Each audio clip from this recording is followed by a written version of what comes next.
Welcome to series explained Alien Earth season 1 episode 2।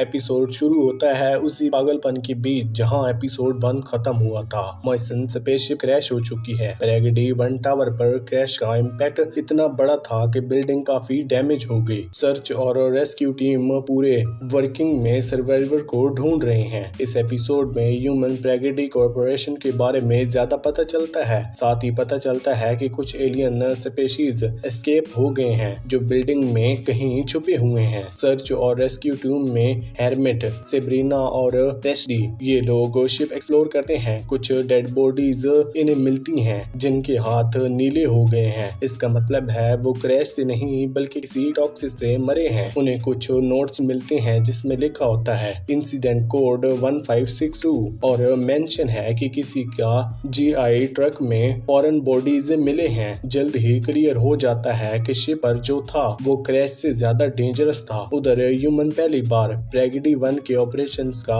Glimpse मिलता है boy कैलेवियर की conversation से। बॉय कैलेवियर एक ट्रिलियनियर जीनियस है जो डिस्टर्बिंगली ये सच बताता है कि वो बीमार बच्चों पर एक्सपेरिमेंट करता है, उन्हें इनहांस सिंथेटिक बीइंग्स में बदलकर। वो अपने काम को ह्यूमन पोटेंशियल एक्सप्लोर करता है और डेथ खत्म करना, लेकिन उसके तरीके काफी क्रीपी लगते हैं। वो एडमिट करता है कि वो सुपर इंटेलिजेंट बीइंग्स क्रिएट करना चाहता है ताकि फाइनली उसे कोई इंटरेस्टिंग कन्वर्सेशन मिले, क्योंकि बाकी लोग उसके लिए इंटेलेक्चुअली बोरिंग है। ये ह्यूमंस मिलते हैं वेंडी और स्लाइटली जो दिखाते हैं कि अडल्ट्स लगते हैं लेकिन दिमाग से अभी भी बच्चे हैं। वेंडी 12 साल से है जबकि स्लाइटली 11 साल का। ये पहले ह्यूमंस बच्चे थे जो बीमारी से मरने वाले थे, तब इनकी कॉन्शियसनेस सिंथेटिक बॉडीज में ट्रांसफर की गई बॉय कैविलियर के एक्सपेरिमेंट के अंदर। इस वजह से इनका शरीर मैच्योर है लेकिन उनका सोचने का तरीका और बिहेवियर बिल्कुल बच्चों जैसा है, जो एक अजीब और अनसेटिंग कॉन्सेप्ट बनाता है। स्टोरी तब तक और इंटरेस्टिंग हो जाती है जब कॉलिंग नेग क्रैश साइट पर आता है, साथ ही अपने एक स्पेशल टीम के साथ पहुंचता है। क्लियरली फाउंडर के सीक्रेट ऑर्डर पर काम करते हुए कॉलोनेल नेग और क्रिस के बीच टेंशन होता है क्योंकि दोनों का क्रैश शिप और उनके कॉन्टेक्ट को लेकर अलग अलग एजेंडा है। एक और सब प्लॉट में हम हेरमिट के बारे में ज्यादा जानते हैं। हेरमिट एक मेडिक है जो सर्च एंड रेस्क्यू टीम में काम करता है, लेकिन वो अपनी जॉब छोड़कर मार्स के मेडिकल स्कूल में एडमिशन लेना चाहता है। एक इमोशनल सीन में वो एक HRB बोर्ड से रिक्वेस्ट करता है कि उनका कॉन्ट्रैक्ट रिलीज करे। वो अपने लेट फादर से किए हुए प्रॉमिस पर काम करना चाहता है, लेकिन बोर्ड कोल्डली उसका रिक्वेस्ट रिजेक्ट कर देता है। दिखाता है कि प्रैगडी सिस्टम में एम्प्लॉइज कितने ट्रैप्ड हैं। सिचुएशन एकदम डेंजरस हो जाती है जब बिल्डिंग के अंदर एलियन क्रिएचर लोगों पर अटैक करना शुरू कर देते हैं। एक क्रिएचर जो साइज में बियर जैसा है बहुत ही वायलेंट होता है, साथ ही कुछ छोटे ऑर्गेनिजम्स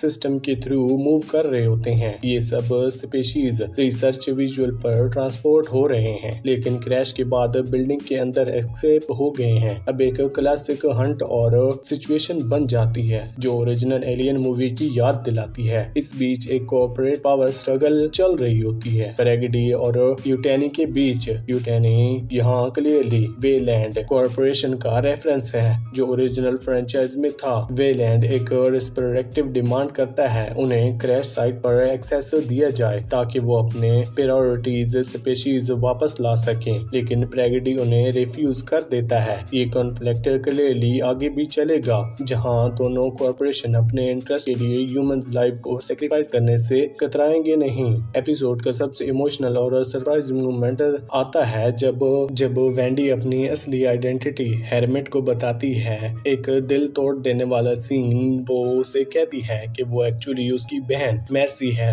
जो हेरमिट को लगा था कि मर चुकी है। वो बताती है कि जब वो बीमार हुई थी बॉय कैलेवियर ने उसे बचाने का ऑफर दिया था, लेकिन उसके लिए उसे घर छोड़ना पड़ा और कभी वापस नहीं आ सकती थी। उसके फादर को कहा गया था कि इस बात को सीक्रेट रखे। हेरमिट के लिए वो सच बहुत बड़ा झटका होता है और जब वेंडी कुछ ऐसे पर्सनल फैमिली मेमोरीज याद करती है जो सिर्फ मेर्सी को पता हो सकती थी, तो वो प्रूव हो जाता है कि वो सच कह रही है। एपिसोड क्लाइमेक्स पर पहुंचता है जब टीम को एलियंस एग मिलते हैं। ये दिक्कत ही अलार्म बज जाता है क्योंकि एलियन फ्रेंचाइज फ्रेंचाइज के फैंस जानते हैं कि ये एग्स कितने डेंजरस होते हैं। जैसे ही डिस्कवरी होती है, पागलपन फैल जाता है, स्क्रीम्स सुनाई देती हैं, कोई खींच के ले जाता है। फाइनल मूवमेंट में बैकग्राउंड में एंडिंग कुछ हंटिंग क्वेश्चन छोड़ देती है। हेलमेट कैसे हैंडल करेगा ये बात कि उन्हें हेलमेट कैसे हैंडल करेगा ये बात कि उसकी बहन जिंदा है लेकिन बदल चुकी है। जो लोग एलियन एग्स के कांटेक्ट में आए हैं उनका क्या होगा, और सबसे बड़ी बात पैराग्लाइडिंग का असली मकसद क्या है और बच्चों पर एक्सपेरिमेंट करने का और उनके एलियन स्पीशीज में इंटरेस्ट क्यों है।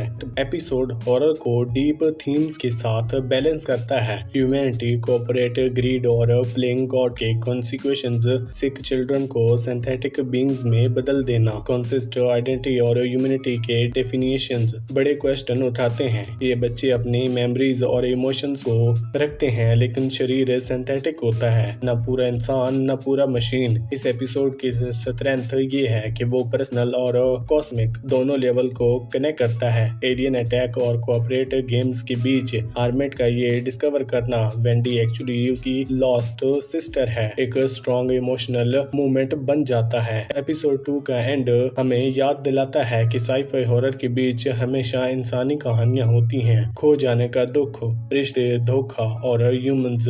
और हमें पता चलता है कि जो क्रैश हुआ था वो मैनू नाम का एक डीप स्पेस रिसर्च शिप था जो एलियन स्पीशीज कलेक्ट कर रहा था। मतलब ये एलियंस का पर आना एक्सीडेंट नहीं बल्कि जानबूझ के भेजा गया काम था। बॉय क्लेवियर अपने एआई और ह्यूमन पोटेंशियल के बारे में सोच विचार करता है। उसका कहना है कि ह्यूमंस और एआई के बीच एक इंटेलिजेंस रेस चल रही है और उसके एक्सपेरिमेंट का मकसद ये है कि ह्यूमंस मशीन से आगे रहें, लेकिन उसका तरीका बिल्कुल ही अनएथिकल है। बीमार बच्चों को एक्सपेरिमेंट के तौर पर यूज करना और फिर भी वो अपने आप को हीरो समझता है। यही उसको एक डेंजरस और इंटरेस्टिंग विलन बनाता है। पैराग्लाइडिंग और यूटेनी के बीच का क्लैश ह्यूमंस एलियन फ्रेंचाइज का मशहूर कोऑपरेटिव विलन की याद दिलाता है। दोनों कंपनीज अपनी प्रायोरिटी एलियन स्पीशीज बच्चों के लिए इंसानों की जान तक रिस्क करने को तैयार हैं। एपिसोड के क्लाइमैक्स एलियन एग्स के डिस्कवरी पर होता है जो क्लियरली फेस हगर्स का सिग्नल है और जहां फेस हगर होते हैं वहां चेस्ट